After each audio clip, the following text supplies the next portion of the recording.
उपस्थित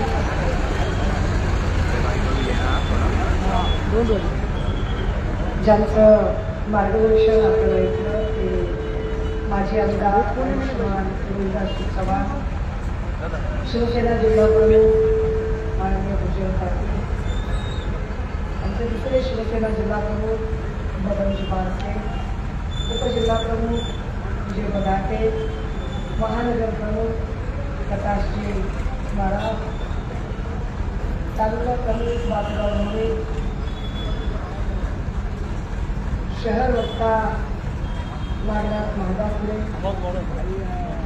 तालुका प्रमुख सुनील पाटील, जिल्हा प्रवक्ता बालाजी तेंडुलकर, हिंदू पाटील, नंदनाथ पाटील, तानाजी देशमुख, सुरेश देशमुख, मंजू देशमुख, मंचावरील सगळे शिवसेनेचे सन्माननीय पदाधिकारी,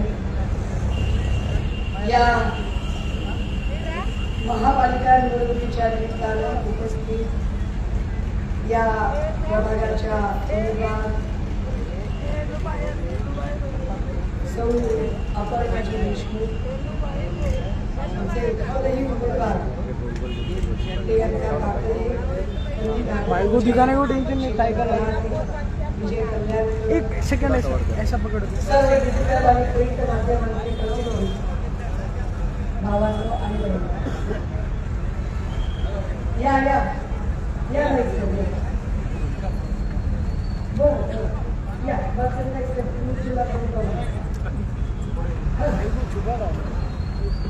प्रचाराचा शेवटचा दिवस आहे. 5 वाजता प्रचार संपणार आहे. 5 वाजता एकदा प्रचार संपला की इथं पेंडॉलमध्ये जेवढ्या बायका बसल्यात त्यातल्या ज्या ज्या बायकांनी तोंडावर ओढण्या बांधल्या त्या सगळ्या नंतर ओढण्या काढून फिरणार आहे. कारण आजचा दिवस तुम्हाला ओढण्या बांधणं भाग आहे.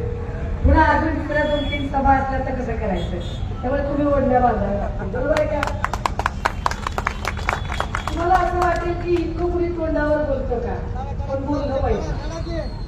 हे का बोललं पाहिजे माहितीये का? जर तुम्हाला तुमच्या भविष्याची चिंता नसेल तर या सगळ्या खटाटोपीला काही अर्थ ठेवत नाही.